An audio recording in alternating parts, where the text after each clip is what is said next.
We are loved beyond measure. At some point, you just have to trust her. She loves you more than you will ever know. She wants us to love one another.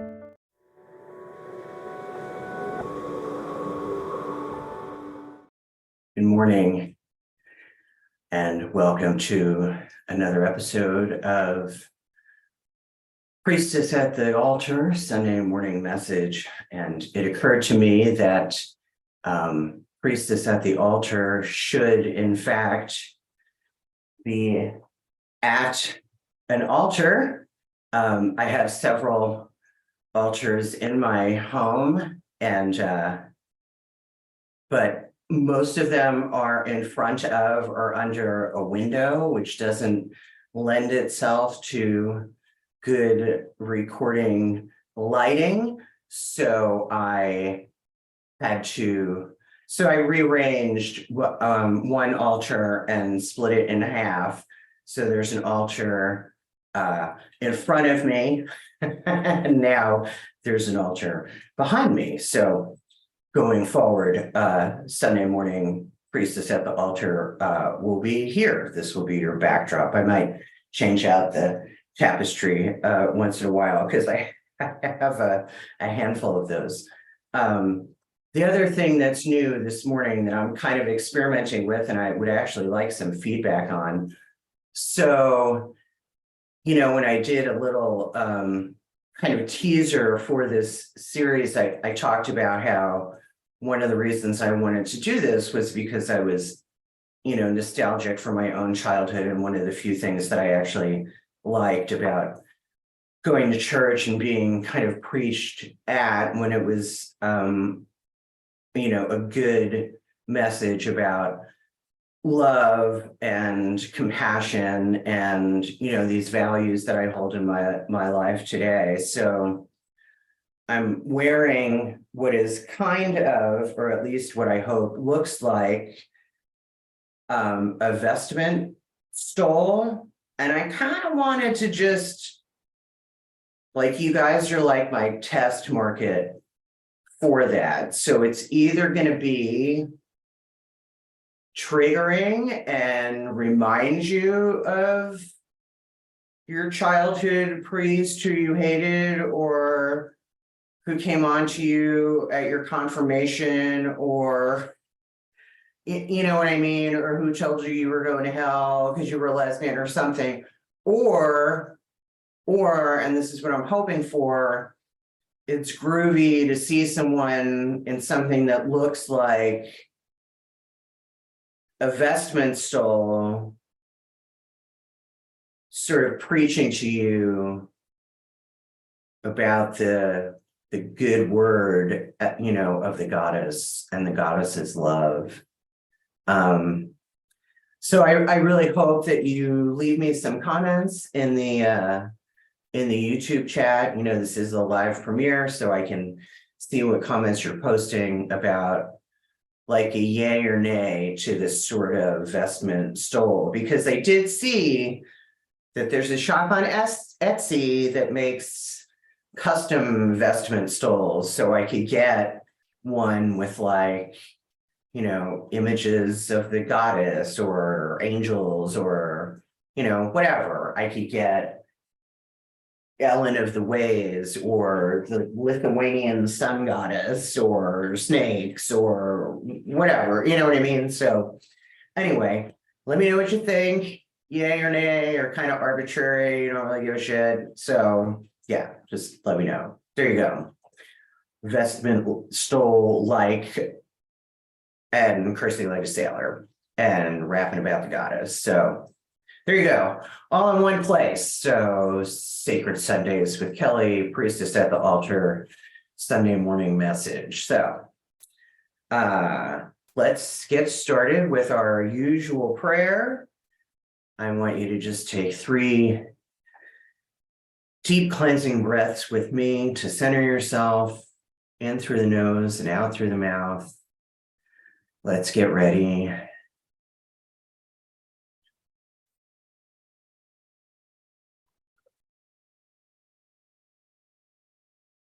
Let's do that again.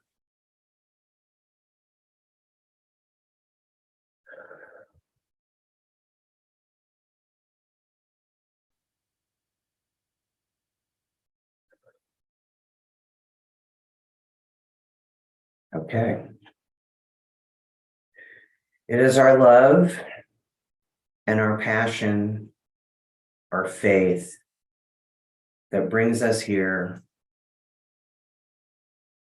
where we can spend just a little time to commune, to be still, to feel the life force of human connection, which also connects us to her. Just imagine for a moment a silver thread that connects everyone who watches or listens to this video today from different places at different times all over the world.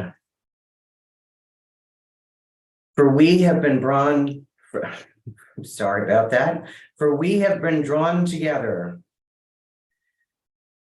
in the light and the peace and the love of the goddess. And together, we all say, Amen Dea. Thank you. So today's message, hang on a second. Today's message comes to you from the book, The Spirituality of Imperfection, Storytelling and the Search for Meaning by Ernest Kurtz and Katherine Ketcham. And this is in chapter 10, called A Pervasive Spirituality. Excuse me. And this book is largely about 12-step spirituality. Some years ago, a student of 12-step spirituality offered a presentation at the newly established Renewal Center at Hazelden, one of the oldest and most renowned centers for the treatment of alcoholism and other chemical dependencies. As he was laboring to make his point about the pervasive nature of spirituality, one of the participants asked for an image to help her picture the word. What is it like? She asked, her expression earnest and intent. I think I understand what you mean, but can you give me a picture of spirituality? Momentarily stumped, the presenter sat for several frustrating minutes, staring across the conference lounge at the massive stone fireplace, so carefully fashioned out of rock deposited in the locality during Minnesota's glacial era. Late afternoon sun streamed into the room, warming the stones with light. Suddenly, the stones themselves came into focus. Perhaps he could use them for an image. The deep reddish rocks, flecked with golden specks, the green-hued pieces, irregularly marbled in white, the many shaded blue slabs, their shallow niches sparkling as if with silver. Which of these stones could best represent the spiritual? Physical, mental, spiritual, the phrase reverberated in his mind, but which of these rocks provided the best image for each of those realities? The workshop participants, ever polite and patient, shifted quietly in the rare silence. Then suddenly the image came, looking at the stones, wondering at their beauty. The presenter's vision made one of those gestalt switches, and he saw not the individual stones, but the chimney itself. The mortar, the bland, grayish, pebbly stuff that held all those stones together, that was the spiritual. The spiritual is not some separate category, one specific type of stone or a particular stone of great beauty, but the substance that holds everything together. Spirituality is like that mortar in the fireplace, he offered pensively, finally breaking long silence. Just as the mortar makes the chimney a chimney, allowing it to stand up straight and tall, beautiful in its wholeness, the spiritual is what makes us wholly human. It holds our experiences together, shapes them into a whole, gives them meaning, allows them and us to be whole. Without the spiritual, however physically brave or healthy or strong we may be, however mentally smart or clever or brilliant we may be, however emotionally integrated or mature we may be, we are somehow not all there.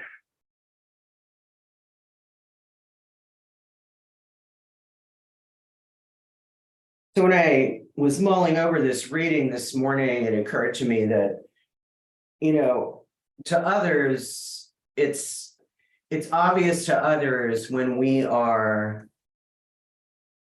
it is perceivable by others to the naked eye when we are unwell physically.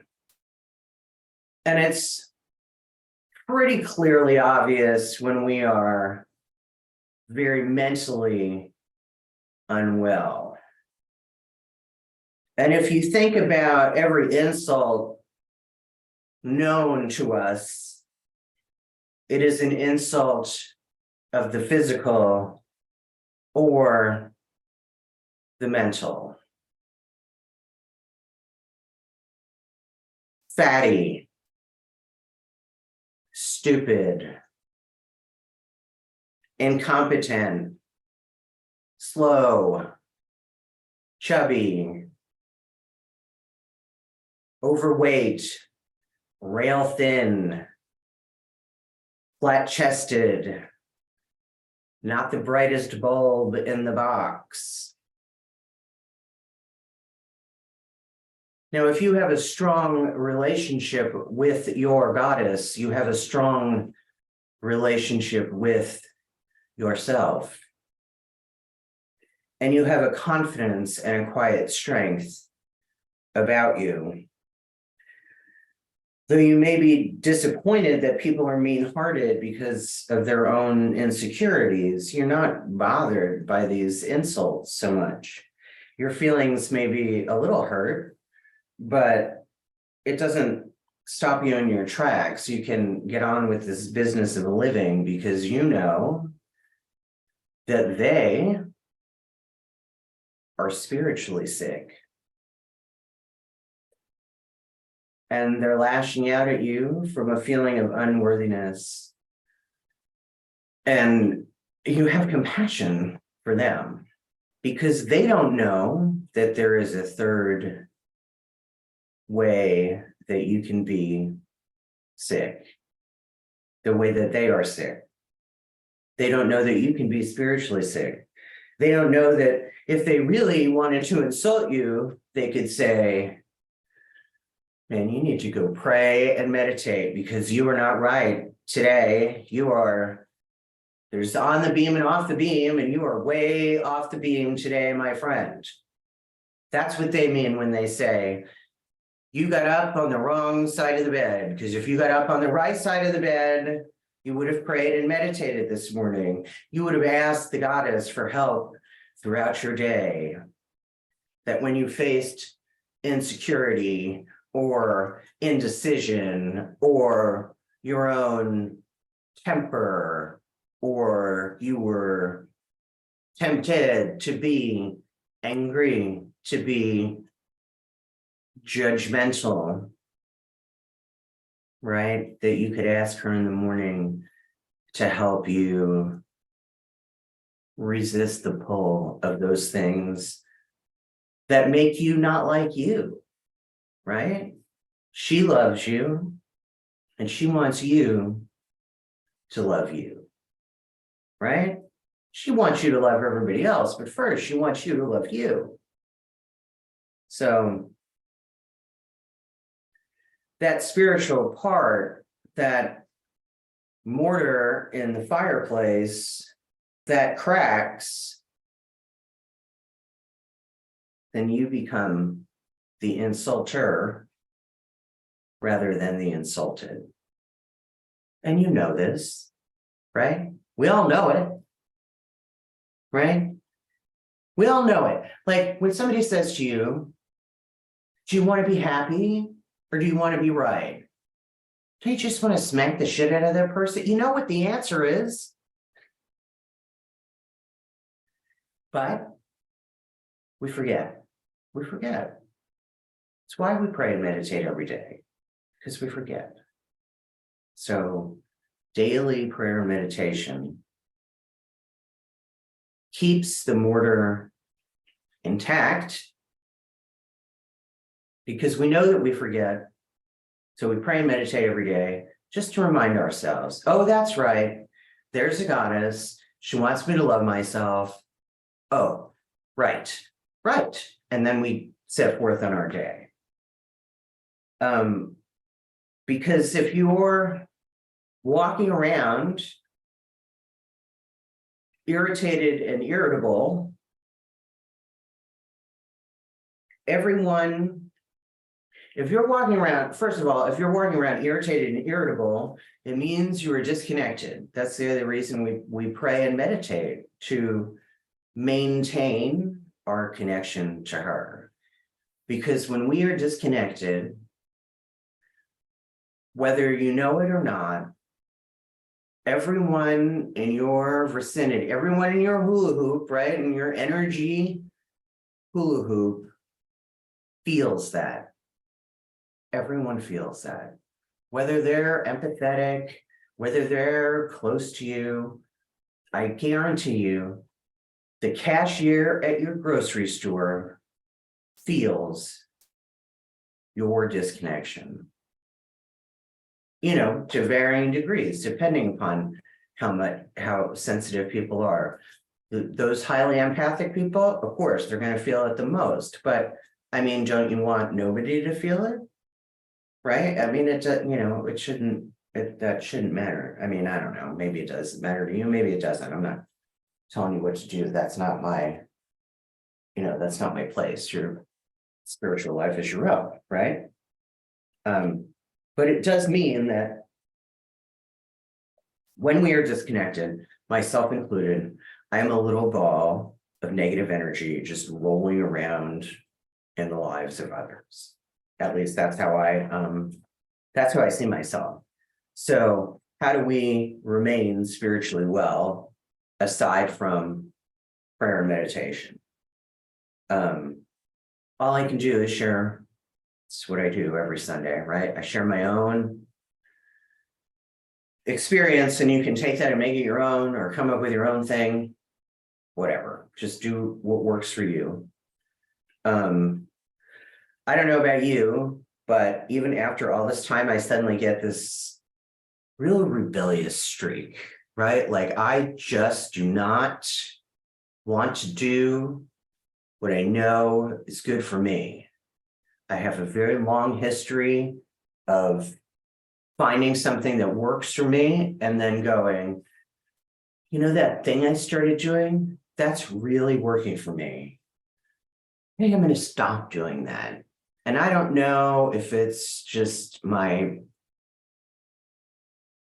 very old penchant for self-abuse that I'm still getting over, but if I'm just a bit off, prayer meditation seems like a chore. I'm a creative person, so generally by the time I get from the bedroom to the coffee mug, ideas are already brewing. So sometimes I want to skip prayer meditation just because I'm excited about a new idea and I'm going to get to it and I'm going to work on it. And I think prayer meditation, I'm doing service to the goddess. Everything's for her. I just want to get to this idea so that I can show it to her. But then I have to remind myself that my creativity is a gift from her. That is the goddess's. My creativity is an example of the goddess's grace in my life. So if I skip that prayer and meditation, guess what? That creative streak will quickly come to an end. I am only where I am at today, and I would go out on a limb and suggest maybe you are only where you are at today, if you're content in your life, because of prayer and meditation, and because I care about my conscious connection to her. Because I've spent a long time praying and meditating every single morning. I've missed some, I really have, but particularly in this last year, that has been a daily practice, as has writing. I write every morning, not a lot, sometimes a lot, but usually not a lot. And I write a form of a gratitude list every morning.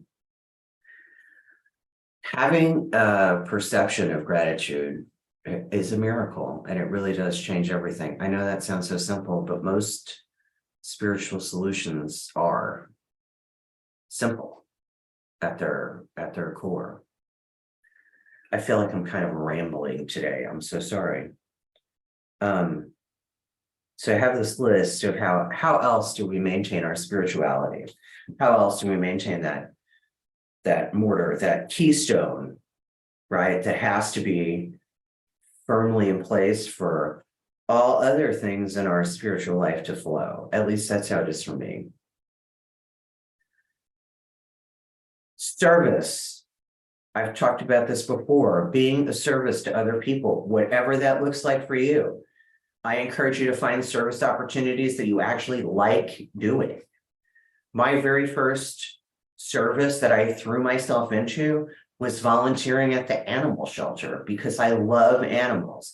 And it didn't require anything from me other than to show up, right? I was a volunteer cat socializer, and then I graduated to being a volunteer dog walker. And for years, I did just that.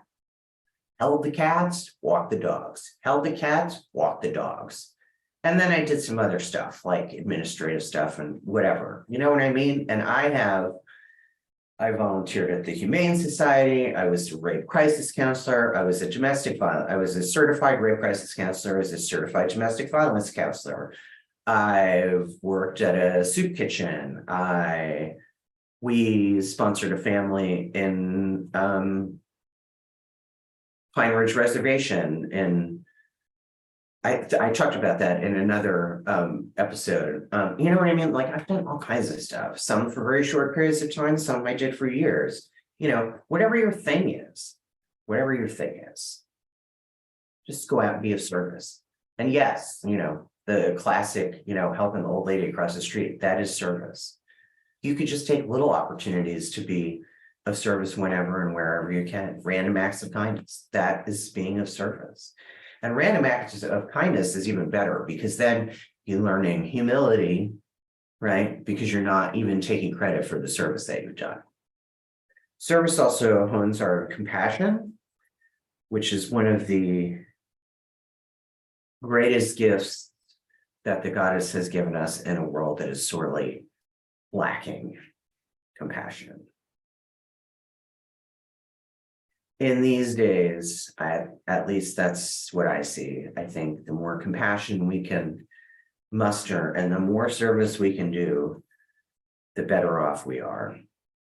And, you know, service is one of those things that, right, there's this theological debate. Is there any such thing as a truly selfless act? Because acts of service do make us feel good about ourselves. So there's still something in it for us, right? But that's a debate for the theologians. Make simple tasks a meditative act. If anybody is familiar with Buddhism, that's not going to be new to you, right? A lot of Buddhist teachings talk about things like, you know, washing the dishes and you feel water run over your hands, and and, and making that a meditative act. Anything can be a meditative act. You just take the opportunity to breathe and to be still. Journaling is a meditative act, and I already talked about appreciation and gratitude. And like meditation, it's something I sometimes resist, but then I remember how much it's done for me. Like when I journaled every day for a year, I was like, holy shit, I am so much better off than I was a year ago, like emotionally and spiritually. And particularly with journaling, I mean, like you would not believe what just falls out of me when I put pen to paper. And I heard somebody say a long time ago at a conference, I write to get right, and through the pen, I see the light. And I've never forgotten that. And I think about that sometimes when I don't want to write. That's right. I write to get right. And through the pen, I see the light. And the other thing that I do, and I pray before I write. That's why things just fall out of me, I think. So your spirituality is the mortar and the fireplace, my friends, is the keystone that holds everything else and that holds you together. And sometimes defining it is elusive, but I do really like this, this fireplace analogy. And when you think about how the other thing about the fireplace and the fireplace being spirituality, what I do with my spirituality, including this Sunday morning message and, hashtag Sacred Sundays with Kelly, whatever. When you light the fire, smoke goes up through the chimney, right? And this is a very Native American belief, right? That things travel in the smoke, and the smoke goes up to the goddess, right? Smoke and fire are offerings that travel to the heavens. And the goddess doesn't just live in the heavens, she is in everything.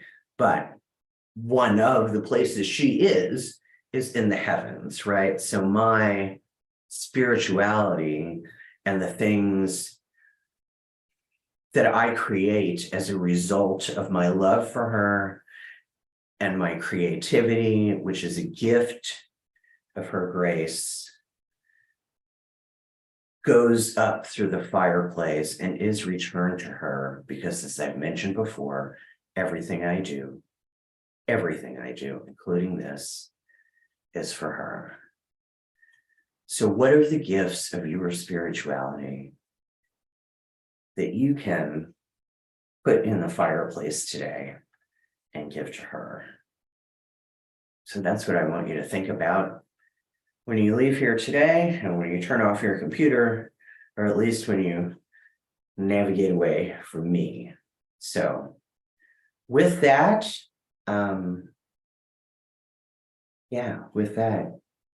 think about your spirituality and how your spirituality with the goddess is a feedback loop, right?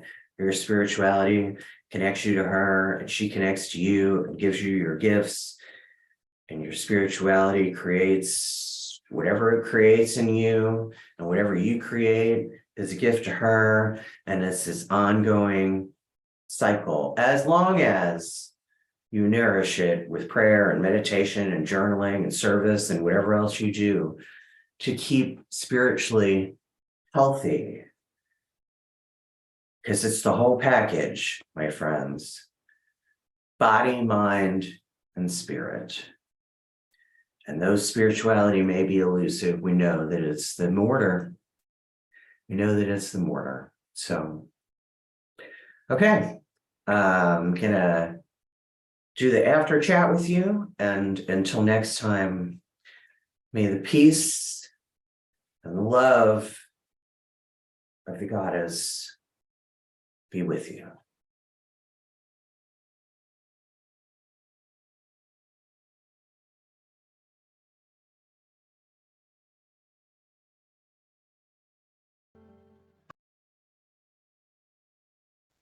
The